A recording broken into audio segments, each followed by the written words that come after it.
Aleluia. Se você quer ajudar, então, nós estamos com uma equipe de missionários para fazer o encontro com Deus lá na Holanda, em Amsterdã. Então, às vezes você não pode ir, mas pode ajudar alguém que vá.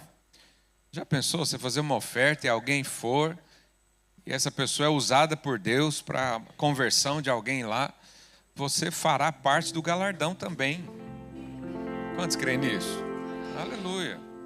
Então, nos ajude. Falando em encontro, sábado temos mais uma rodada de encontros da rede de adultos.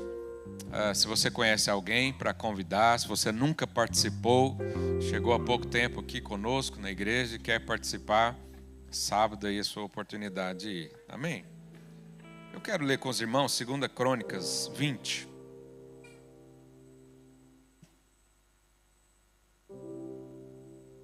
Aleluia.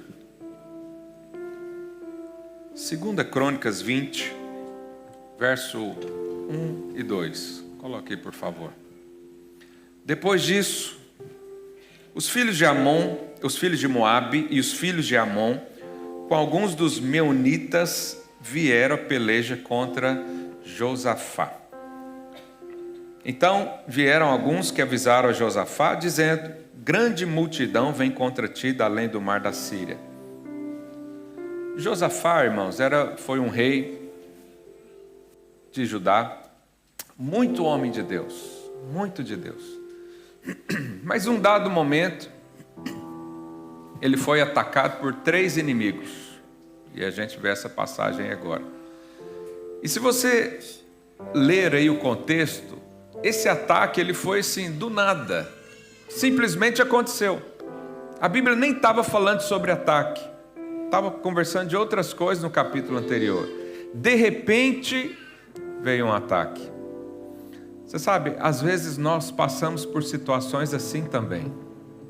Do nada acontece um problema, um ataque maligno. Do nada você perde alguma coisa, perde tempo, perde recurso, perde oportunidade. Você estava feliz, estava bem, de repente não está mais, perdeu a alegria. Nós estamos no ano da restituição.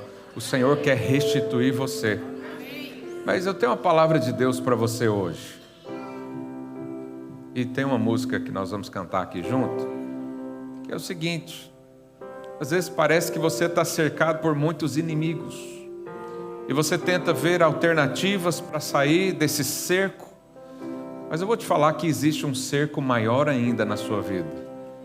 É o cerco de Deus. Então tem uma canção que diz: parece que estou cercado.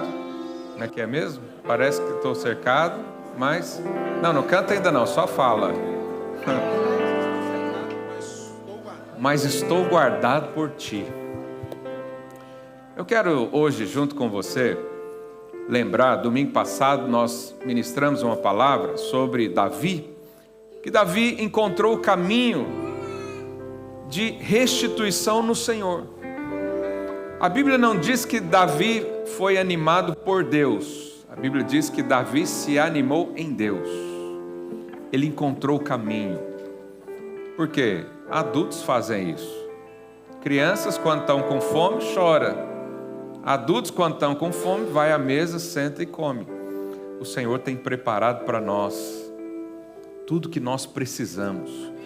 Mas eu e você precisamos aprender o caminho de nos animar nele, de ir até ele, de ser proposital. E uma dessas formas, como nós falamos aqui, é cantando. Que as canções te ajudam a lembrar do Senhor, a lembrar do que o Senhor está fazendo na sua vida, a lembrar de quem Ele é, quem você é nele. Então, hoje eu quero, junto com você, ministrar essa canção. Por quê? Parece que você está cercado, mas na verdade você está guardado por Deus, seu Pai. Então você pode ficar de pé mais um instante para nós cantarmos essa canção juntos? Espera aí só um pouquinho. Cada canção exige uma postura. Então, por exemplo, quando você canta uma música de comunhão, somos corpo, e assim bem ajustado. Você olha para quem nessa hora? Você fecha o olho e olha para Deus, para cima? Não, porque você está cantando para o irmão aí do lado. Então você olha para ele, qual é a postura? Vamos unir aqui as células, aí um abraça o outro e já faz isso tudo. Quando você está cantando uma música de adoração, falando só de Deus, você fecha o olho e esquece que o mundo existe. Você se ajoelha no seu lugar, você chora, você dá espaço para os seus sentimentos diante do Senhor. Mas você sabe, há canções que a postura tem que ser de fé, para liberar fé. Há canções que você vai declarar, gerando fé para você mesmo. A sua boca declara, seu ouvido hoje ouve e o seu coração se enche de fé e esperança. Então, qual que é a postura para a gente cantar essa música? Você vai determinar, parece que eu estou cercado. Na verdade, quem me cercou primeiro foi o meu Pai, meu Deus. Amém. Parece que essa enfermidade veio para me abater, mas o Senhor já me deu a vida antes. Amém. E eu estou baseado nessa vida. Então vamos ministrar essa canção? Assim que eu luto minhas guerras,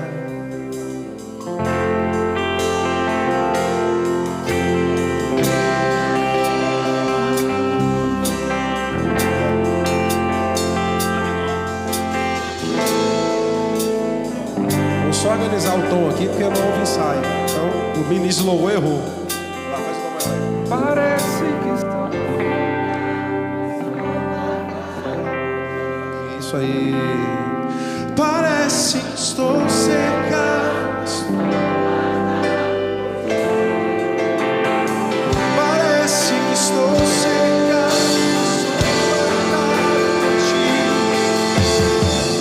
Parece que estou cercado, mas sou guardado. Repita. Assim que eu luto minhas guerras. Assim que eu luto minhas guerras.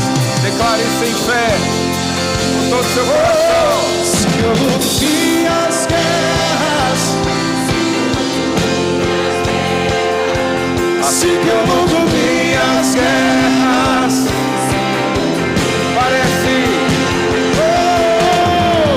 Parece que estou cercado, mas sou guardado por ti.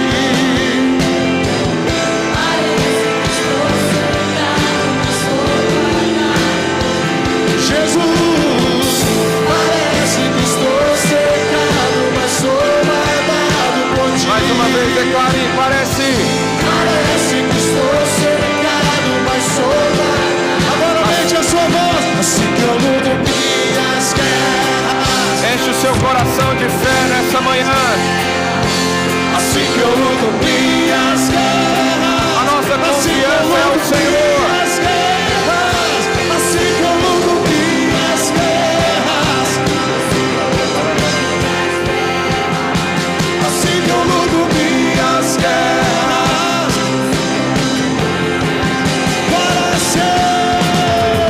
Parece que estou cercado, mas sou guardado. Parece que estou cercado, mas sou guardado por ti. Parece que estou cercado, mas sou guardado por ti.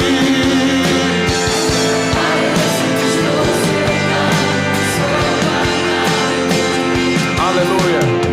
Agora você vai juntar aí com seu irmão. Se você estiver com a sua família aqui, junta aí com a sua família. Nós vamos cantar isso juntos. Eu não sei qual é a luta que você tem vivido, eu não sei o que você tem passado, mas o Espírito Santo sabe. E Ele é que vai fazer algo na sua vida. Nesse ambiente de liberar fé, nós vamos cantar isso mais uma vez, com convicção. Tenha postura, cante e creia no que você está falando, porque há um poder nessa fé. Há um poder liberado aqui hoje, nessa manhã, para isso. Assim que eu luto minhas guerras. Diga, assim que eu luto minhas guerras. assim que eu luto minhas guerras. Oh, assim que eu luto minhas guerras. Assim que eu luto minhas guerras. Agora diga, parece que estou secado, mas sou guardado por ti. Senhor, parece que estou secado, mas sou Guardado por ti. Jesus, parece que estou Cercado, mas sou guardado. parece que estou secado, mas sou com toda a sua voz, diga, assim que eu luto minhas guerras, assim que eu luto minhas guerras, assim que eu luto minhas, oh, assim que eu luto minhas guerras, assim que eu luto minhas guerras. Só a voz da igreja aparece, cante, para.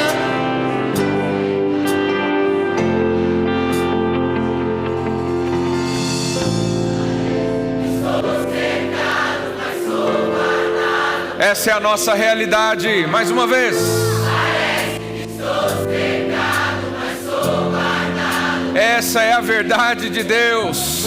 Parece que estou secado, mas sou guardado. Somente as vozes, mais uma vez. Mais uma vez.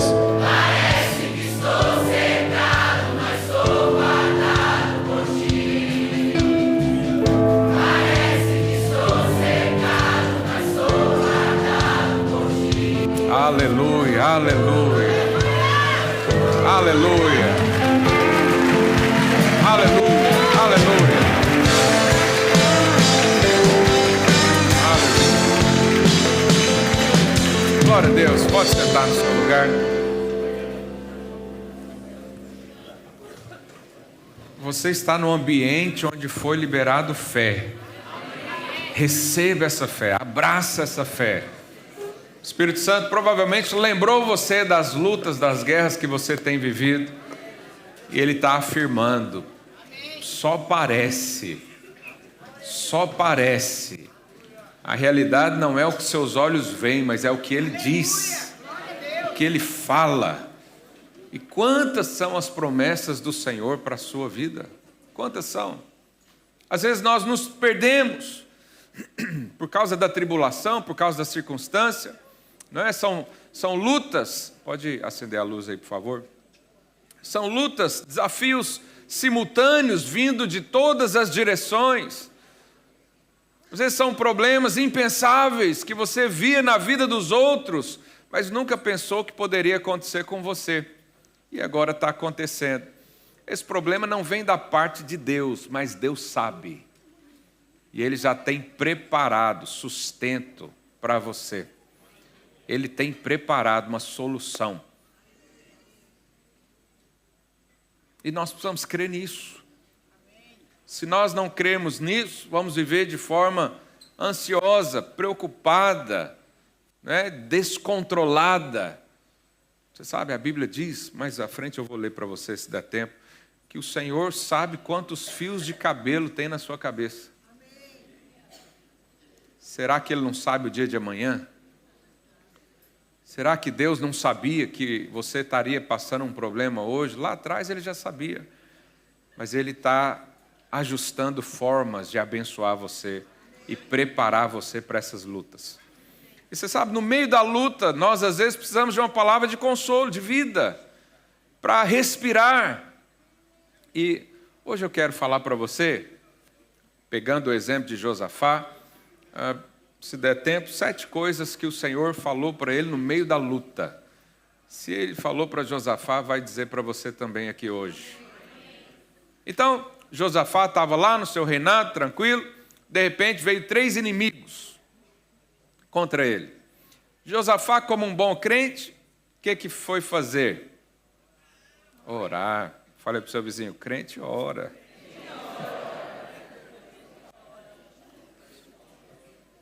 Eu sei que tem o chat GPT hoje, né? As pessoas põem tudo lá. Não, mas você ora. Você ora. Eu e você somos homens e mulheres de oração. Primeiro a gente ora, primeiro nós nos reanimamos no Senhor. Depois a estratégia vem, lembra da ordem, não inverta a ordem. Se você está precisando se reanimar no Senhor, não adianta estratégias de resolução do problema. Ah, meu casamento está muito ruim, vamos lá para o curso, né? 71 maneiras de reaflorar o casamento. Não adianta, você precisa estar firme no Senhor. Porque você é um só espírito com Ele, você é espiritual. Você não é mais um homem natural, uma mulher natural, você é espiritual. E os problemas se discernem espiritualmente. Então é no Senhor. Primeiro eu vou para o Senhor, depois Ele vai direcionar o que há de ser feito. Amém? 2 Crônicas, capítulo 20.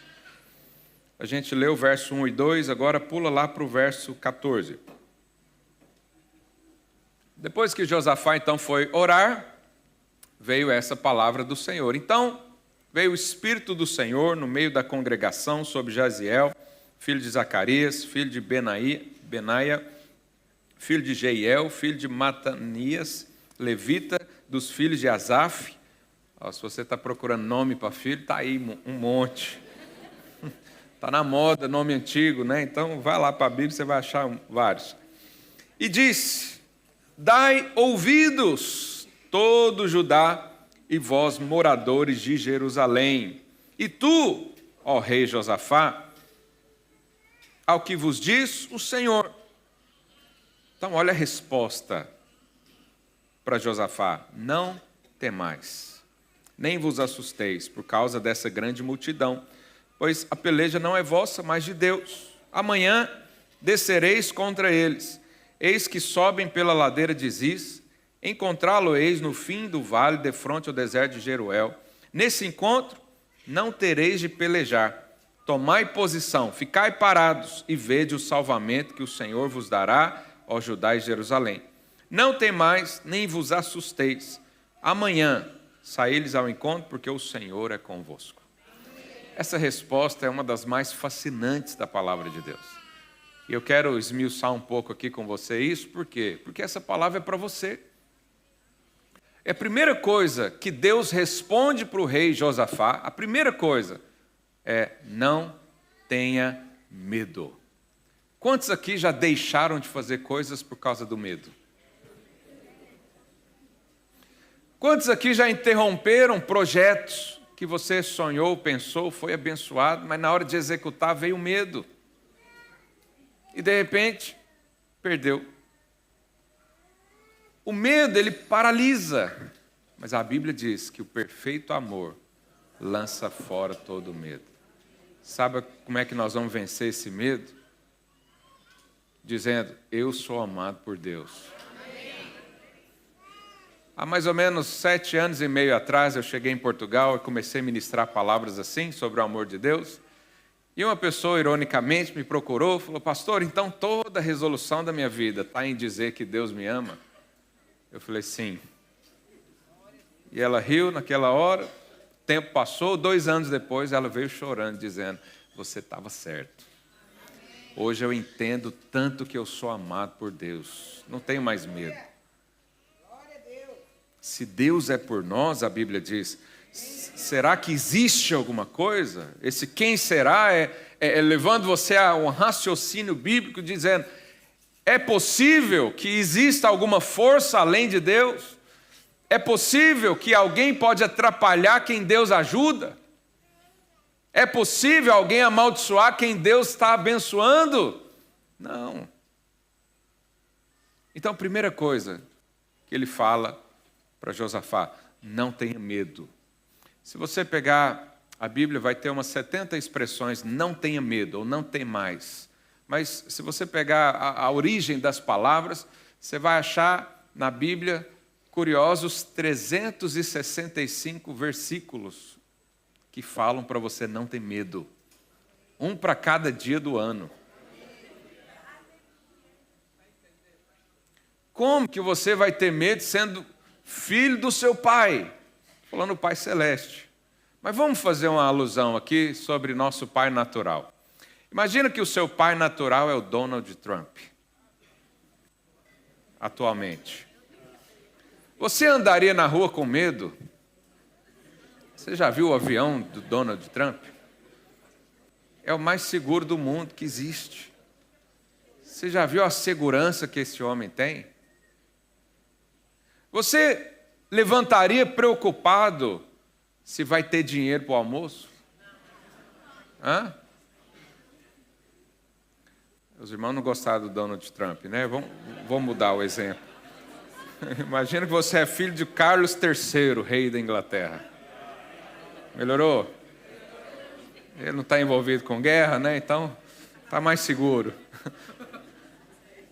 Você se preocuparia em ter o dinheiro para o combustível do mês? Você teria ansiedades e perderia o sono porque não achou um quarto para arrendar? Não. Olha para você ver, você é mais capaz de confiar num homem do que em Deus. Porque Deus é muito mais que Carlos III, Donald Trump, Elon Musk, muito mais.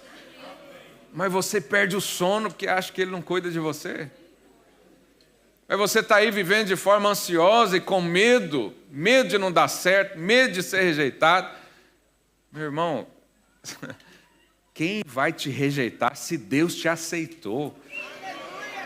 Deus me aceitou, eu estou me importando se o outro vai aceitar ou não.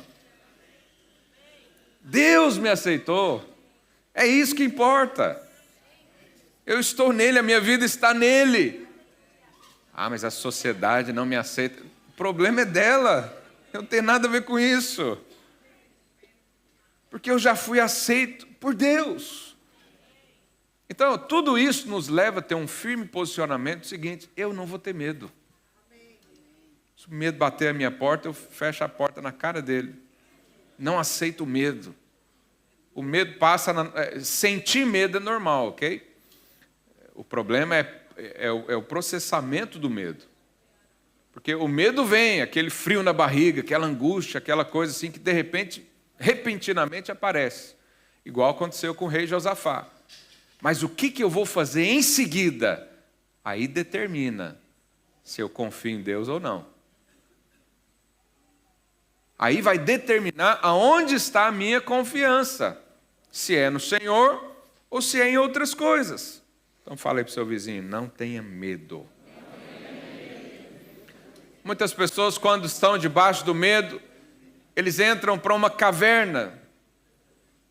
Eles se isolam de todo mundo. Você já viu pessoas que dizem, não vou na igreja não, porque eu vou resolver meus problemas primeiro. Não, é aqui que resolve. Olha esse ambiente de fé maravilhoso. Não, já viu o adolescente falando, não, eu vou resolver sem meus pais. Não, eu estou falando dos adolescentes lá de fora, não os nossos aqui. Você acha que um adolescente é capaz de resolver os seus muitos problemas sozinho? Não é. Então nós precisamos ter atitudes que vão determinar o que vai acontecer na nossa vida. E o que o rei Josafá fez não foi ficar na autolamuriação, na reclamação, ninguém me ama, ninguém me quer, nada dá certo para mim. Ele foi orar ao Senhor. Ele disse, eu vou resolver esse negócio agora. Não vai ser nem amanhã, não, é agora. Ontem estava com meu filho fazendo uma atividade lá em casa, e ele fez um negócio errado, começou a chorar, falou, agora eu não vou conseguir fazer. Eu dei uns tapinhas assim nas costas dele, como de homem para homem, né? Falei, para de chorar, resolve o problema. Aí enxugou as lágrimas lá. Aí eu dei uma sugestão, ele não quis, eu falei, então para e vai dormir. Não, eu vou fazer. Quer dizer, resolve o problema. Não deixa o acúmulo de medo encher o seu coração. O acúmulo e depois o medo traz os traumas, trazem toda sorte de sentimento ruim. Depois que acumula e você explode, aí é difícil ajudar. Mas quando você sente o primeiro lance ali do medo, é a hora de você posicionar, se levantar e dizer: eu sou amado de Deus. O que pode acontecer com alguém que é amado e protegido de Deus? Só parece que eu estou cercado, mas quem me cercou antes foi o Senhor.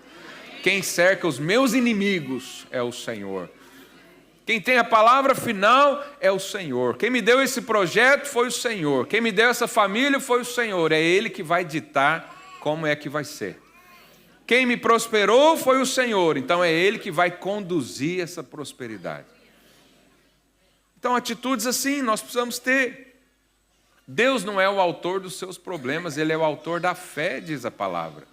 Ele é o autor da vitória, Ele te conduz em triunfo. Por que você vai ter medo? Fala aí para o seu vizinho, hoje é o dia de rejeitar o medo.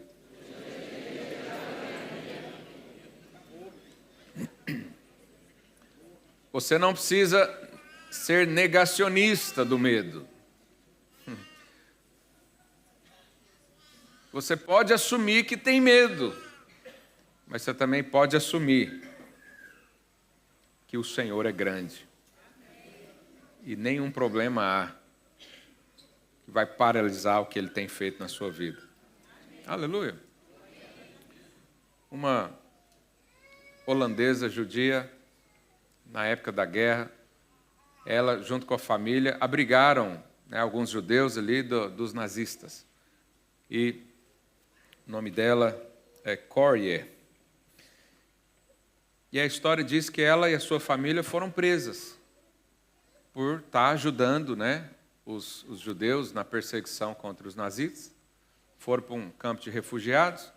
E depois da guerra, a bibliografia dela conta que ela encontrou um ex-guarda que estava lá no campo de refugiados. E a história então diz que ela resolveu perdoar. Por quê? Porque ela diz que confiava em Deus, que tudo que aconteceu, Deus estava com ela. E ela disse uma frase marcante que eu acho que encaixa aqui. Ela diz: não tenha medo de confiar um futuro desconhecido a um Deus conhecido. Essa era a fé daquela mulher. Ela estava lutando contra os nazistas, que eram o exército dominante, ajudando, foi presa. Mesmo lá, não teve medo. Continuou falando a palavra de Deus. E ela chegou a essa conclusão. É melhor eu confiar num Deus que conhece e deixar o desconhecido por conta dele. Ele que sabe o que vai acontecer amanhã. Eu não sei, mas ele sabe e eu confio nele. Por isso não vou aceitar o medo. Você sabe, uma das coisas que nos gera medo é a condenação.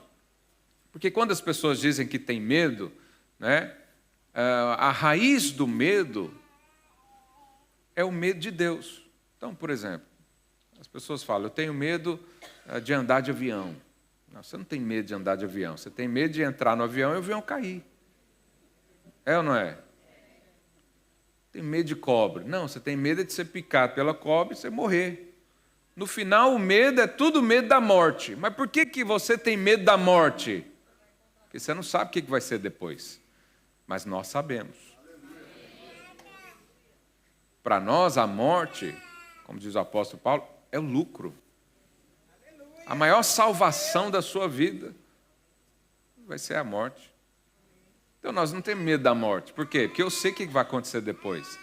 Mas quando a nossa mente está cheia de acusações, do tipo: Deus não te ama, se Deus te amasse, por que você estaria nesse sofrimento? Deus não cuida de você, porque se Deus cuidasse de você, por que Ele deixaria essa doença chegar, esse filho trazer esse problema todo na sua família, esse prejuízo financeiro? E aí vem acusações. E aí você começa a lembrar do que você fez. E diz: a verdade, essa semana pequei, caí, fiz algo que não devia, não fiz o que devia. Então realmente Deus, Ele virou as costas para mim. Mas hoje eu quero te dar uma boa notícia: Deus não virou as costas para você. O seu pecado não é capaz de fazer isso com Deus, porque Jesus pagou os seus pecados. Jesus quitou toda a sua dívida. Então, quando Deus olha para você, Ele não enxerga mais aquele pecador miserável, pobre, cego e nu de antigamente. Ele enxerga um filho. E no padrão de Jesus, nós somos filhos amados. Filhos amados. Em quem Deus tem prazer. Então, por isso que o perfeito amor lança fora o medo. Porque o perfeito amor é a certeza que Deus me ama. É a certeza que Deus está comigo. É a certeza de que algo bom vai acontecer. É a certeza de que a bênção já foi liberada. Não será, já foi liberada. Em Cristo Jesus fomos abençoados. Então, hoje é o dia de você se libertar dessa prisão do medo. Hoje é o dia de você rejeitar essa condenação que fala que você não é aprovado por Deus. Realmente não era, por isso que Jesus morreu no seu lugar, para você ser aprovado em Jesus. Em Jesus. Então, o perfeito amor é lembrar da cruz, mas não só da cruz, lembrar da obra consumada, de quando Jesus falou, está finalizado, está consumado, eu paguei. O sangue foi derramado. E aí você recebe o quê? Amor de Deus. Ah, pastor, então meus problemas serão resolvidos quando eu disser que Deus me ama? Sim.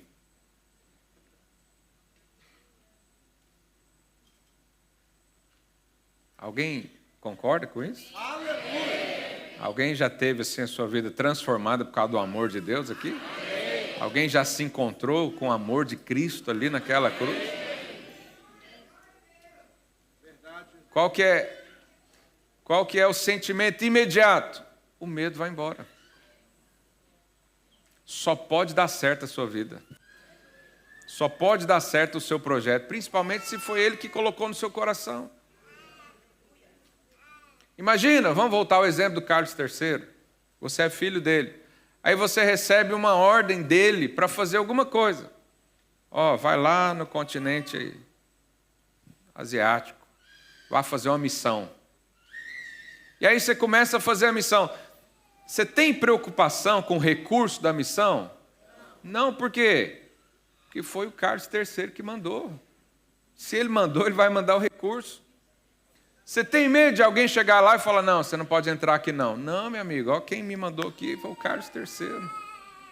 Então você não tem medo de nada. Quando você crê no amor de Deus, na graça do Senhor e no propósito da sua vida, você sabe, tudo que Deus colocou no meu coração para eu fazer, vai acontecer. Nada vai atrapalhar, nada.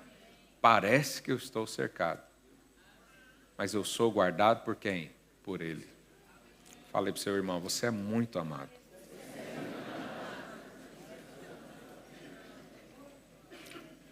Segunda coisa que Deus falou para Josafá, não temas, nem vos assusteis por causa dessa grande multidão. O que é ficar assustado? Não vos assusteis é não ficar estressado, não ficar perturbado, não se angustiar, não ficar com aquela preocupação exagerada da vida. Já viu aquela pessoa que ela tem uma preocupação assim, antecipada em tudo? Um estresse, tem alguém estressado aqui? Olha aí, vê se seu irmão está com cara de estressado. Não pode marido e mulher. Dá uma olhada aí. Vê se ele está assustado. As lutas nos assustam. Quem não ficaria assustado com Golias chamando um para guerrear? Ficou 40 dias perguntando, tem algum homem aí? Tem algum homem para enfrentar aqui Golias? Vamos poupar aí a vida de muitos. Um aqui, um aí, pronto, resolve.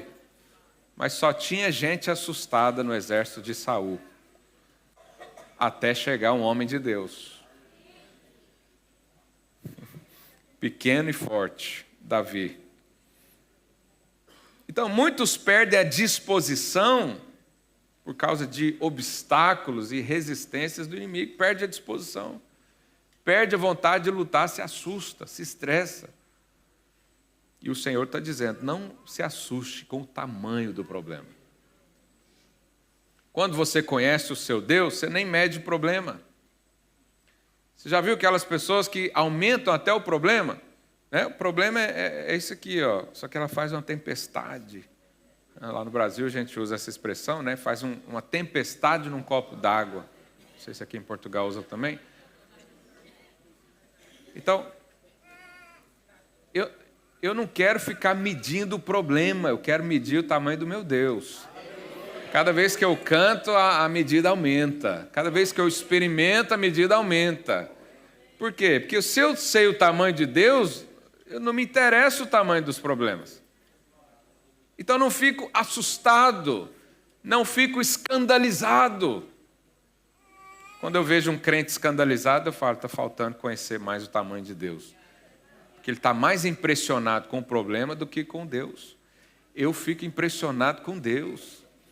Eu fico escandalizado com Deus. Quando eu olho para a minha insignificância e pequenez e falo, ainda assim o Senhor me amou, decidiu estar comigo pela eternidade afora. É isso que eu quero. E nós precisamos então nos fortalecer nesse sentido. 1 Coríntios 2, 14. Olha o que diz. Ora, o homem natural não aceita as coisas do Espírito de Deus, porque eles são o quê? Loucura. E não pode entendê-las porque elas se discernem espiritualmente. Então, deixa eu fazer uma pergunta aqui, usando a lógica bíblica. Os seus inimigos são naturais ou espirituais?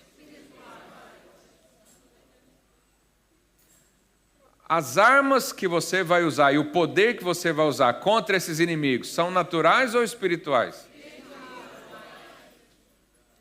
E esse poder espiritual, você vai arranjar isso aonde? Pelo Espírito. Por isso a Bíblia está dizendo, o homem natural não aceita as coisas do Espírito de Deus porque eles são loucuras. Verso 15, porém o homem espiritual julga todas as coisas, mas ele mesmo não é julgado por ninguém. Então não se assustar é você viver sempre cheio do Espírito Santo. Irmão, se você está sempre cheio do Espírito Santo, pode vir o problema que for, não tira nem o sorriso dos seus lábios. Pode ser a adversidade que for, não muda um pingo do seu humor.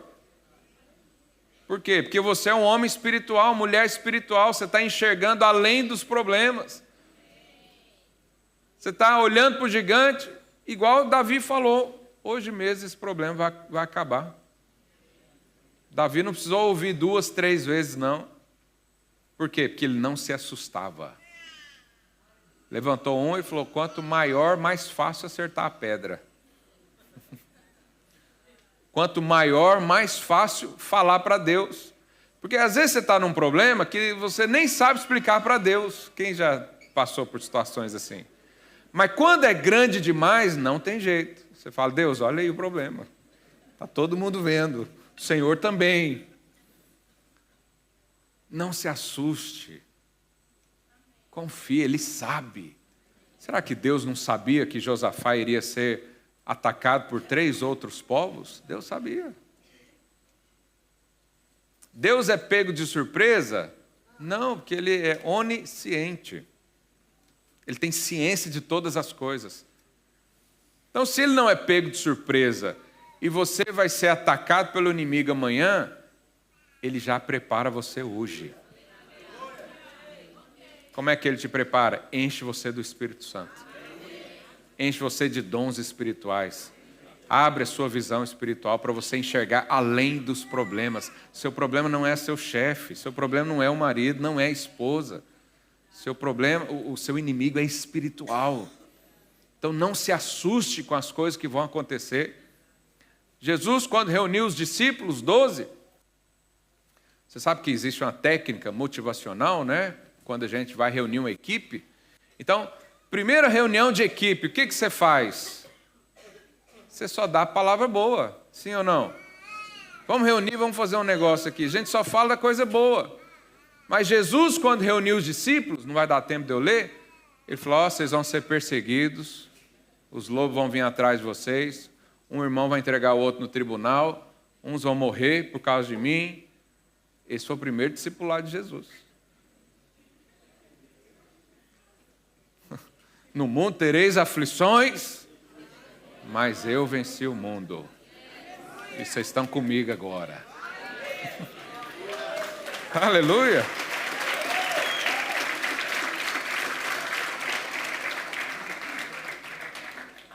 Se você viver completamente cheio, transbordando do Espírito, não há desânimo que persista.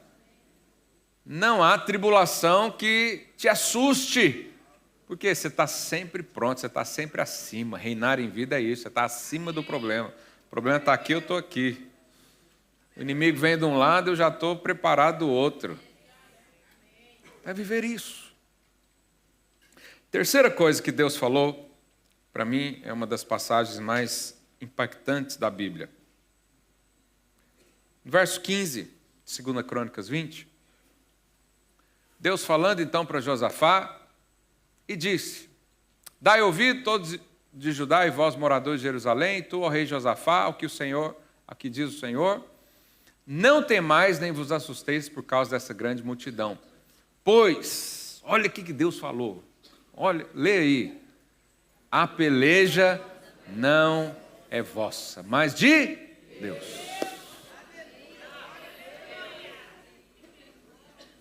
Se você é filho amado de Deus, quantos são pais aqui, pais e mães? Se alguém dá um tapa no seu filho, ele criou problema com quem?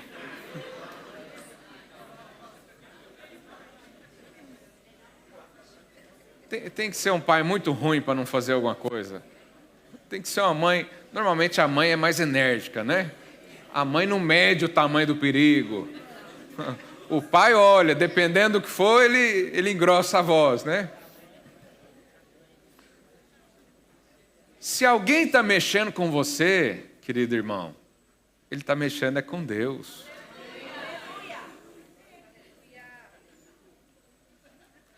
Davi falou isso para Golias. Quem é esse incircunciso que afronta o exército do Deus vivo? Em outras palavras, ele está dizendo, esse camarada não sabe com quem ele está mexendo, não. Não é com Saul, não é com o exército, não é com o ego do povo, não. Ele está mexendo com Deus, o Senhor dos exércitos. Hoje mesmo vai cair por terra. Então, tem palavra mais confortante do que essa? Deus falar para você, olha, esse problema aí é meu, passa para cá. O inimigo se levantou contra você, mas ele está vindo contra mim, Deus está falando para você hoje. E essa guerra é dele, é ele que vai resolver. O que nós vamos fazer? Nós vamos olhar. Vamos ver o livramento. Mas eu e você precisamos ter essa fé. De que as barreiras que se levantam contra nós e nós andamos em nome do Senhor, nós somos discípulos de Cristo, nós estamos cumprindo a palavra, o ide, o propósito que Ele mesmo determinou. Se Ele falou e alguém está atrapalhando, esse alguém vai se ver com Ele. Não é com a gente. Então Jesus falou, vai lá orar pelos enfermos. Então você tem um enfermo, você ora. Quem que vai curar o enfermo? Você? Não, é o Senhor. Ele mandou libertar os cativos. Então, apareceu um endemoniado, você põe a mão lá e manda embora. A guerra é sua ou é de Deus? É de Deus. Mas por que você fica analisando se você consegue? Se você está apto, se você é capaz, se você jejuou o suficiente para expulsar um demônio. Ah, pastor, mas Jesus falou que tem castas que só saem com jejum e oração. Sim. Mas imagina a cena, caiu o endemoniado lá. Você fala, espera aí meia hora que eu vou fazer um jejum ali e já volto. É isso? Claro que não. Jesus está falando de um estilo de vida, de pessoas que oram e jejuam, de pessoas que buscam ser cheios do Espírito. de pessoas que estão aliançadas com o propósito dele. E a sua normalidade passou um demônio desavisado na sua frente, ele vai cair. Mas quem é que está fazendo isso? O Senhor. Jesus falou para você ir fazer discípulos. Então nós temos aqui uma estrutura muito boa para fazer discípulos. É liderar uma célula.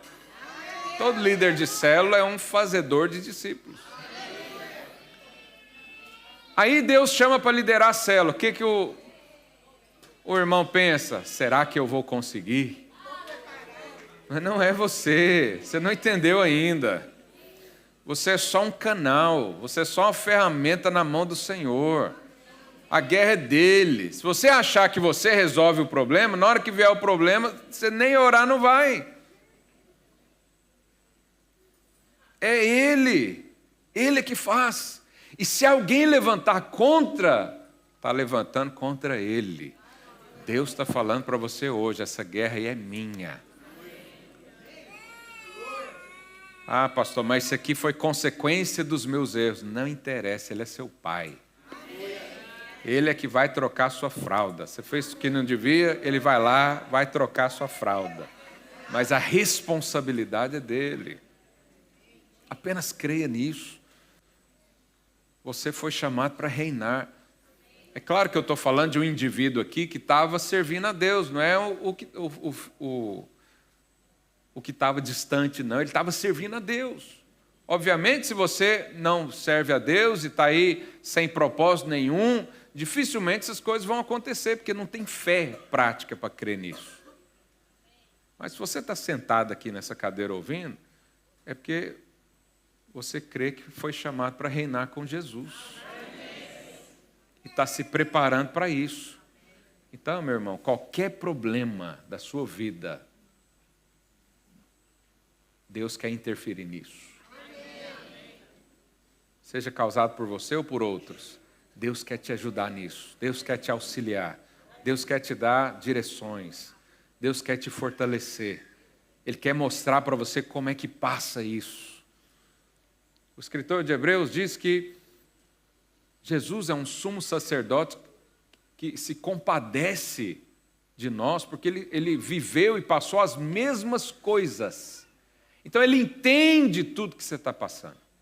Ele entende. E ele sabe como resolver cada um. Mas o que você tem que fazer hoje? Confiar nisso. Entregar o problema para o Senhor. Um dia o pastor falou, venha no altar, traz o seu problema ao Senhor. O cara pegou a esposa dele, já ia levar lá.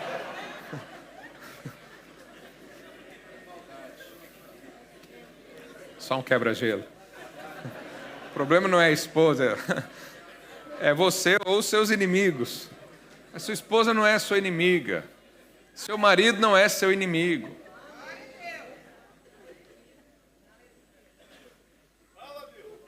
Aleluia. Olha o que Davi falou para Golias lá em 1 Samuel 17, 47. Eu só citei, mas vou ler aqui para você. 1 Samuel 17, 47. Saberá toda essa multidão que o Senhor salva, não com espada nem com lança, porque do Senhor é a guerra, e Ele vos entregará nas nossas mãos. Hoje você lendo isso gera muita fé no seu coração, mas imagina o contexto na época. 2 exércitos, um do lado, um do outro, aquele Golias, aquele tamanho, e chega um adolescente falando isso. Todo mundo olhou para ele e falou, deve ser loucura, deve ser loucura. Então, não queira ser aceito pelas pessoas. O que você pensa e tem convicção aqui é loucura. Mas você sabe. Você sabe. Essa peleja não é minha, é de Deus. Olha o que Moisés também diz, Êxodo 14, 13. Moisés, porém, respondeu ao povo, não temais, aquietai-vos e vede o livramento do Senhor que hoje vos fará. Porque os egípcios que hoje vedes, nunca mais os tornareis a ver. Então, Moisés e Davi na mesma sintonia. observa o que Deus vai fazer. Você está ansioso demais para ver o que Deus quer fazer. Então confia nele, entrega para ele. Faz o teste, eu sempre sugiro isso para os irmãos. Senta lá no seu sofá, na sua casa, senta lá e diga, eu não vou fazer nada, vou ver o que Deus vai fazer agora. Alguém já fez isso? É poucos, né? Deixa eu continuar a palavra, você vai entender. Quarta coisa que o Senhor falou para Josafá. E agora você vai entender o exemplo do sofá. Coloca lá, 2 Crônicas 20, versículo 17. Nesse encontro, ou seja, nessa luta de amanhã, não tereis de pelejar. Tomai o quê? Ficai o quê? Mas como assim, pastor? Eu vou ficar parado. Não vou fazer nada. Irmãos, não é fácil ficar parado. É muito mais fácil você fazer coisas. Está com um problema? Vão resolver. É muito mais fácil. Mas quando se trata de guerra espiritual, você não pode fazer. E o inimigo tenta convencer você de fazer algo que você não pode. Você sabe, o diabo é mestre nisso, em convencer algo que já é uma realidade. Você não pode fazer, é Deus que vai fazer. Só que quando você tenta fazer, você atrapalha Deus. Deus está lá esperando, deixa eu fazer alguma coisa, mas Ele está fazendo. Não dá para fazer dois ao mesmo tempo. Um tem que parar. E Deus é cavalheiro. Jesus falou, eis que estou à porta e bate. Se alguém abrir, o diabo chega chutando a porta, mas Jesus não faz isso. Ele pede e fala, você quer que eu entre? Você quer que eu resolva esse problema aí, que é meu? Imagina Deus conversando. Você quer que eu resolva o meu problema que está aí na sua vida? Sim. Então você tem que ficar quieto. Ficar quieto é uma expressão de fé. Quando eu fico quieto, eu não estou falando para você ficar desapercebido, não. Quando eu digo de ficar quieto, não é para você ficar passivo, não. É ficar quieto do ponto de vista o seguinte, eu preciso deixar Deus agir. Eu já tentei de tudo, já usei todas as minhas estratégias, já li todos os livros que mandaram, já fiz toda a autoajuda que eu podia, agora eu quero uma ajuda do alto. Tem autoajuda e ajuda do alto, você pode escolher. Então nós nos posicionamos em fé. Quando você crê no Senhor, você não vive num estado constante de ansiedade, incerteza, estresse e medo. Você está confiante. Você vai dormir em paz. Quantas vezes já tive que resolver problemas complexos? Irmãos, olha o tanto de gente aqui para eu liderar. Como é que você acha que eu resolvo problemas aqui? Dormindo. Aos teus amados dá enquanto dorme. Eu creio nessa palavra. Mas há momentos que... Eu vou fazer uma pergunta para você. Que dia a sua ansiedade te ajudou? Vou ficar ansioso hoje, porque aí eu vou ter boas ideias. Vou ficar estressado, porque aí eu vou saber o que fazer. Tem algum louco que pensa assim? Você já viu aqueles CEOs de empresas que quarta-feira, 11 horas da manhã, está jogando golfe? E você fala, esse cidadão não tem trabalho para fazer, não? Pois é, ele está lá tirando o estresse, porque ele sabe que se estiver estressado, não pensa. Ninguém estressado pensa. Vamos jogar golfe. Bom, tanto você tem que ser um CEO de uma empresa. Se não vamos correr, né? Vamos fazer caminhada no parque. Vamos subir a montanha. Né? Cadê os legendários aí?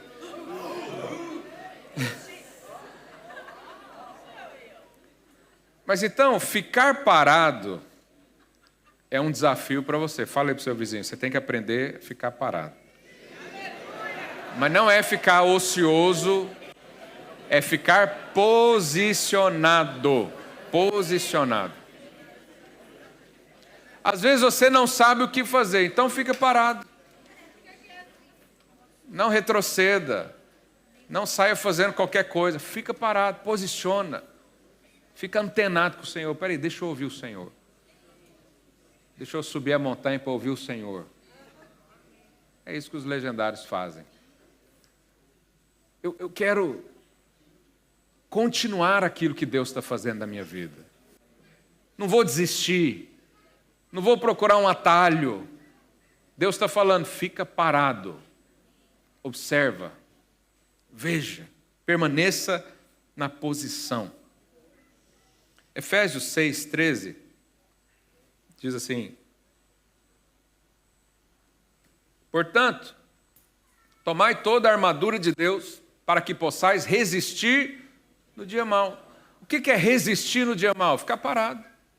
Resistência é você encontrar uma posição de apoio e falar, não, daqui eu não saio. Eu tenho essa convicção aqui, ninguém me tira isso. Nem se eu mesmo pensar diferente, não vou aceitar nem o meu pensamento. Por quê? Porque eu estou posicionado. Ah, parece que Deus não ama. Não interessa se parece ou não. Deus me ama e ponto final. Estou posicionado. Parece que a bênção não vem. Não interessa se parece ou não. Eu estou posicionado, a bênção vem, eu creio. Vai ser até o último segundo da minha vida, mas vem. Então, resistir no dia mau e depois de teres vencido, tudo permanecer inabalável. Então, o inabalável, de tempo em tempo, vai ser checado. No dia mau, na tribulação, no problema. Mas o versículo está dizendo que depois de você vencer, você vai permanecer. Você não vai estar, você vai permanecer. Porque essa é a sua posição, esse é o seu lugar. É firme, é inabalável. É crendo no sacrifício de Jesus que deu certo. Então Deus está falando, fica firme, parado. Não vai correr, mas também não vai voltar. Não vai desistir. Aliás, desistir é uma palavra que não está no vocabulário bíblico. Não está, simplesmente não está. Porque Deus não tem prazer naquele que retrocede.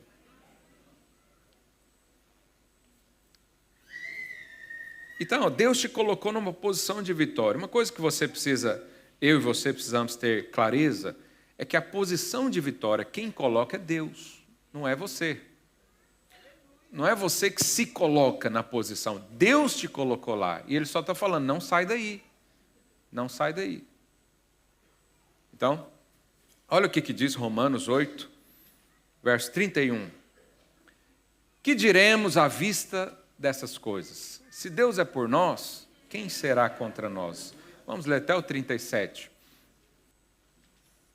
Aquele que não poupou seu próprio filho, antes por todos nós o entregou, porventura não nos dará graciosamente com ele todas as coisas? Quem tentará acusação contra os eleitos de Deus? É Deus quem os justifica. Quem os condenará? É Cristo Jesus, quem morreu, ou antes, quem ressuscitou, a qual está à direita de Deus e intercede por nós. Quem nos separará do amor de Cristo? Será a tribulação, angústia, perseguição, fome, nudez, perigo ou espada? Como está escrito, por amor de ti, somos entregues à morte todo dia, fomos considerados como ovelha para o matadouro. Agora olha o que ele diz. Em todas essas coisas, em todos esses problemas, em todas as áreas da sua vida, somos mais que vencedores por meio daquele que nos amou. Presta atenção, o que é mais que vencedor?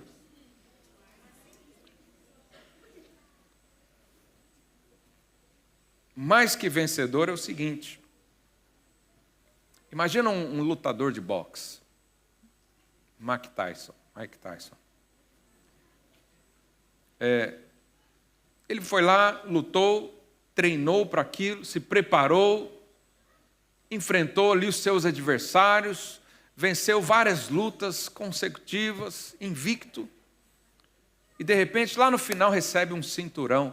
Você sabe, ele recebe um cinturão, mas recebe um cheque também. Aí ele pega esse cheque, ele é vencedor. Mas a hora que ele põe a mão, põe o cheque na mão da mulher dele,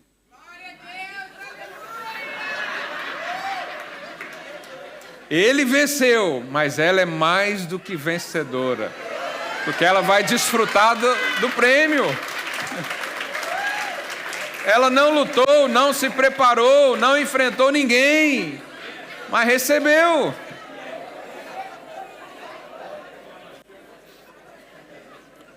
O que aconteceu comigo e com você foi exatamente isso. Jesus venceu todos. Jesus cumpriu toda a lei. Jesus foi perfeito. Jesus lutou contra os nossos inimigos. Jesus venceu todos e, por último, venceu a morte. Depois de vencer a morte, ele chamou eu e você e disse: agora está aqui o seu prêmio, viva.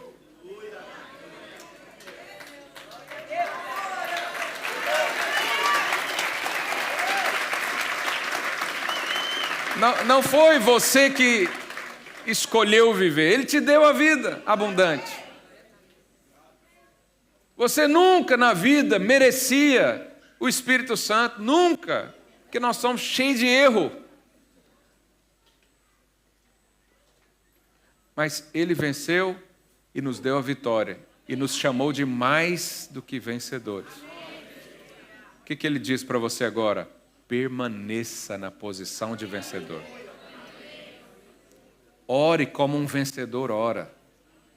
Você sabe, um perdedor ora para ser aceito por Deus. Um vencedor ora porque ele já foi aceito. Um perdedor ora para que o Espírito venha. Nós oramos porque ele já veio. Alguns oram para pedir uma bênção. Nós oramos porque já somos abençoados. Há uma postura diferente do vencedor. E Deus está falando, no momento da tribulação, fica quieto. Continua nessa postura de vencedor.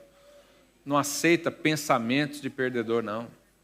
Não aceita regredir na sua vida, não. Toma posição, fica firme. Fique inabalável. No verso 17 de 2 Crônicas 20, a sexta palavra que o Senhor disse no meio da luta, vou encerrar com ela. Coloque aí de novo, 17. Vai na segunda parte. Não, volta para a primeira mesmo. Primeira parte do versículo. Depois que ele diz que não teremos que pelejar e para a gente ficar firme na posição, ficar parado, ele diz: veja o salvamento que o Senhor vos dará. Veja a salvação de Deus. Veja. Você sabe, isso tem tudo a ver com a nossa fé. Tem tudo a ver com a forma como você enxerga Deus. A forma como você enxerga o cristianismo. Se você consegue ver a salvação, se você consegue ver o agir de Deus, a sua vida é diferente. Você entra já num culto como esse cantando: o Senhor é bom, as suas misericórdias duram para sempre. Eu já posso ver o milagre chegando, eu já posso ver o livramento chegando na minha casa, eu já posso ver essa situação ser movida pelo Espírito. Eu vou aqui adorar o Senhor, eu vou cantar louvores a Ele, eu vou falar mais ainda dEle. E essa foi a canção. Se você, meu tempo já acabou, não consigo explicar mais, mas se você analisar mais o texto, eles fizeram uma canção ali, depois dessa resposta do Senhor. E a canção era: o Senhor é bom e as tuas misericórdias duram para sempre. O salmista também cantou isso.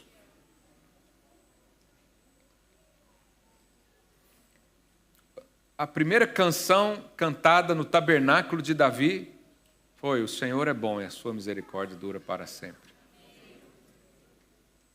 A ministração do dia, na dedicação do templo, foi: o Senhor é bom e a sua misericórdia dura para sempre. E aí você vai ver que a maneira que Deus venceu essa batalha foi através dessa simples canção. Deus falou para Josafá: Josafá, amanhã você vai pelejar contra esse povo. Mas a formação de guerra vai ser o seguinte: primeiro vem os músicos. Já pensou, Ricardo? Vamos formar o pelotão de guerra. No mundo inteiro coloca lá a cavalaria primeiro, os canhões, os aviões. Mas aqui Deus falou: não, põe os levitas. Gente, mas como que nós vamos vencer uma guerra com o irmãozinho tocando violão? Ele vai jogar o violão na cabeça do inimigo, ô André? Falando nisso, pode vir os levitas, vocês são os primeiros.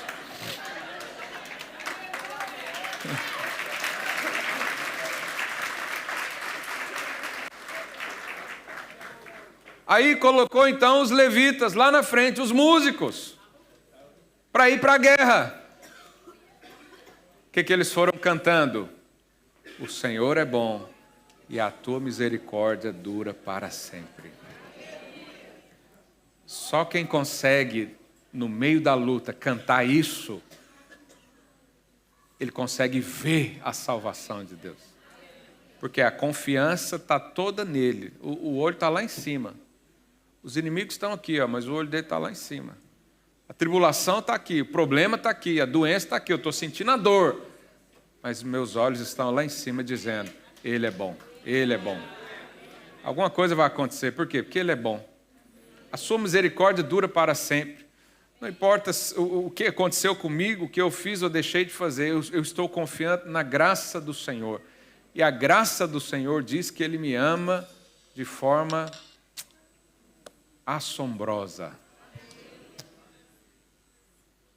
E o que aconteceu? Enquanto cantavam, a Bíblia diz que os inimigos se confundiram e eles mesmos se eliminaram. E o exército de Josafá levou 3 dias para recolher os despojos da guerra. Já pensou? Você vai no banco, alguém liga para você e fala: ó, tem um dinheiro para você aqui. Mas traz gente que vocês vão demorar uns 3 dias para levar.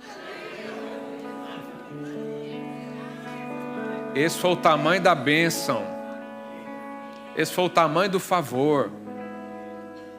Por um povo e um exército que não fez nada. Só ficou parado olhando, cantando ao Senhor. Há uma canção. Vocês estão prontos aí, peça? Que diz: o Senhor é bom. Não, vocês não estão preparados então. O Senhor é bom. Si menor.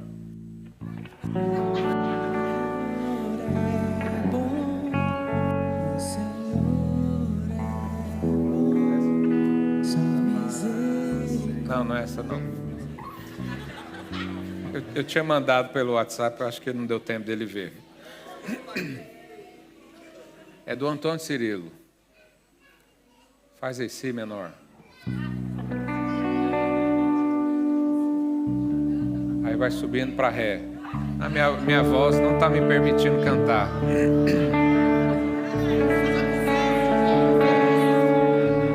Só diz isso: o Senhor é bom.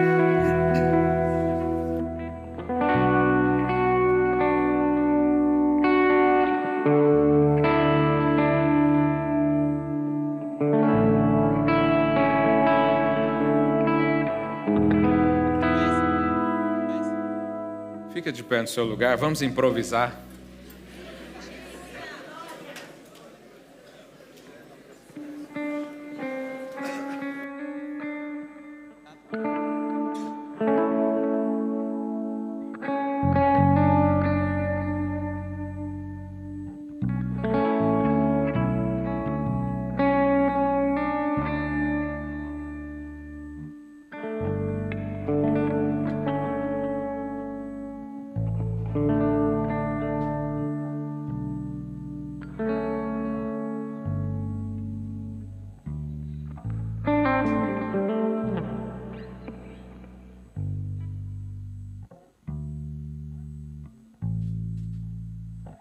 Aleluia. Eu não vou conseguir cantar aqui não. Mas